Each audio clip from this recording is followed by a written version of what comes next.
The PlayStation was Sony's first home video game console. Initially released in Japan on December 3, 1994, it became a very successful console, becoming the first computer entertainment platform to ship over 100 million units, while facing competition from the already established Nintendo with its Nintendo 64 and Sega with its Sega Saturn. Hey, how's it going? My name's Zach and this is GG Fistbump. 25 years ago, Sony released the PlayStation to critical acclaim and has since become a dominant force in the video game industry. In this video, I'll be sharing to you my top 10 PS1 games. Now just a disclaimer, I'm sure that this list will be a head-scratcher as it varies differently from other definitive top 10 lists like those from IGN or Metacritic. But maybe it would allow you to look into these other games. Now before we move on, it would really help if you would click on subscribe then hit on that notification bell to stay up to date with my latest videos.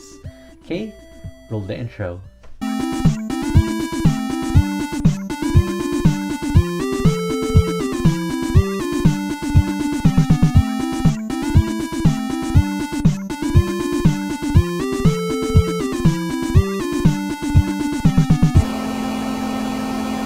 Now just a little background, I am Filipino and much of my experience with the PS1 during the 90s has been playing with pirated CDs from stalls that sell them for as low as $1 or around 50 pesos in local currency.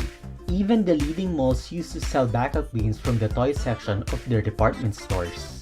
There could be games that were popular here but weren't elsewhere like in Japan or in the US because of varying cultures.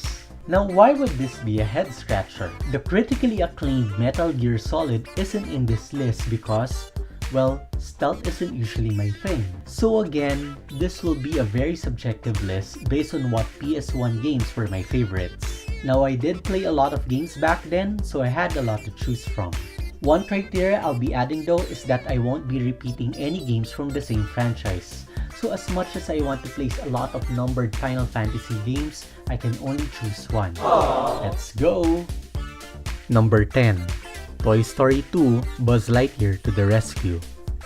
Usually, when it comes to games with successful movie tie-ins, they would suck and would just be a quick money grab. Toy Story 2 Buzz Lightyear to the Rescue fortunately lets you feel like you're in the Toy Story world. You closely follow the events of the movie, playing as Buzz Lightyear, trying to rescue your buddy Woody. The gameplay is solid and the addition of full motion video cutscenes from the movie was a nice touch compared to the Nintendo 64 port of the game. Number 9. Rhapsody, a musical adventure. Rhapsody is a musical RPG which uses musical numbers complete with vocals in place of full motion video cutscenes. It tells the story of Cornet, a girl who can talk to puppets and has a magical horn that grants wishes, and Kururu, a puppet with the heart and soul of a human, as they try to save Prince Ferdinand, who was turned into stone by a witch. Although game difficulty is low and it has an overwhelming cuteness to it, its musical score is definitely memorable and is something that I could still remember up to today, just like the musical numbers of 2D Disney movies. Number 8. Chocobo Racing. Move over, Mario Kart. Although Mario Kart popularized the go-kart racing genre, for those who didn't have the SNES, they were introduced to Chocobo Racing and later on, Crash Team Racing. Although Crash Team Racing went on to have sequels, including the more recent CTR Nitro Fueled, Chocobo Racing was a memorable go-kart experience as you got to play as characters from the Final Fantasy series and use magic from the series as power-ups. You had Chocobo, the Black and White Mages, Sid, and even Cloud and Squall. If you want to have a Mario Kart experience but with Final Fantasy elements, Chocobo Racing is the one for you. Number 7. Buzz-A-Move 2.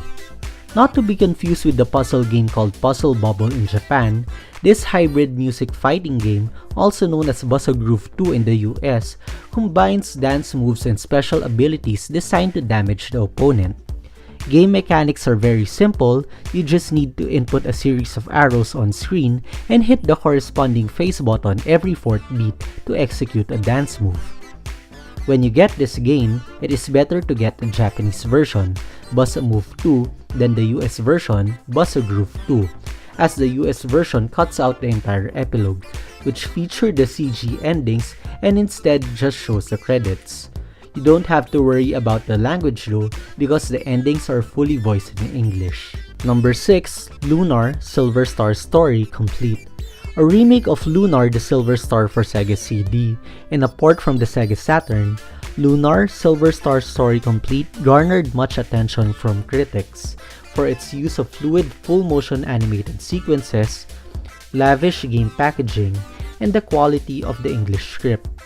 It is a traditional top-down RPG which follows the story of Alex, a young boy from a small town, who enters a life of adventure after being chosen as a Dragon Master, a guardian of the planet.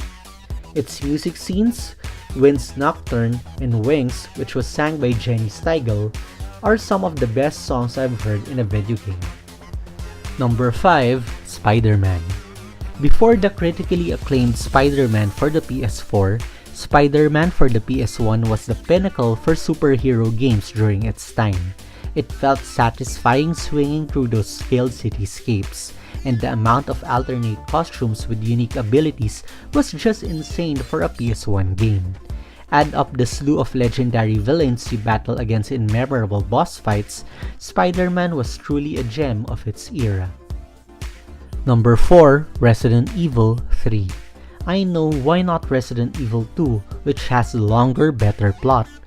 Well, it's just a matter of preference, but Resident Evil 3 introduced a lot of new stuff which made the gameplay interesting, like the explosive barrels and the butterfly effect, aside from being the best visuals in the PS1 trilogy. Nemesis is also an iconic villain which really scared the hell out of me every time he showed up. Number 3. Mega Man Legends. There were a lot of good side-scrolling Mega Man games for the PS1, but Mega Man Legends was a truly unique experience in the series as it shifted to a 3D action-adventure game.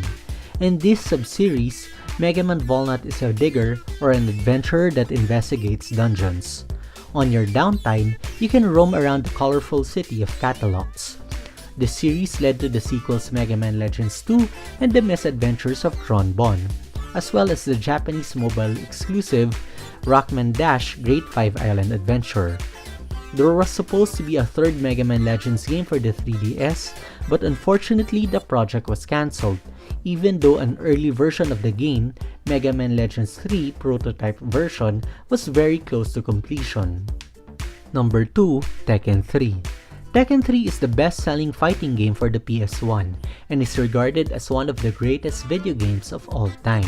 The game added emphasis on the third axis, allowing characters to sidestep in and out of the background and jumping more reasonable compared to the previous games. More moves also allowed better juggles, and there were quicker recoveries from knockdowns. Tekken 3 is easy to pick up and enjoy, but is also complex enough for competitive players.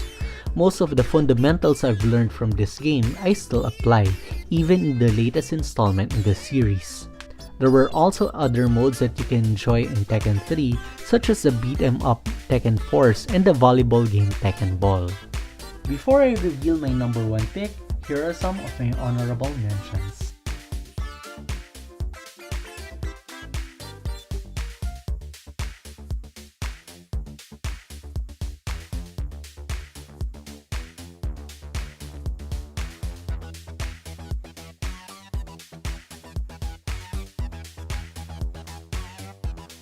Number 1. Final Fantasy VIII. Call it blasphemous for choosing it over Final Fantasy VII, the title which spawned several spin-offs and a remake for the PS4, or even FF9, the PS1's final Final Fantasy game, which pushed the graphical capabilities of the console. Final Fantasy VIII was my first experience in the series, but I did play the other main series afterwards. I just found Final Fantasy VIII more engaging and a bit more relatable because of the student school setting, being a student myself during the time. FF8 felt more realistic compared to FF7's chibi-style characters, or FF9's throwback to mages, knights, and thieves. In terms of gameplay, it just felt so satisfying pulling off the limit breaks of the characters. Squall's Renzo Koken, Zell's Duel, and Irvine's Shot unlike other Final Fantasy games wherein you just have to choose attack, magic, items, summons, etc. Final Fantasy VIII's Triple Triad was also a really fun minigame which I spent hours with to get the best cards. I also revisited the series just last year and it got me hooked from start to finish. So even though I like Cloud and Zidane, Squall and his team takes place as my #1 game for the PS1. And with that, I think we're done. What are your own top 10 games for the PS1?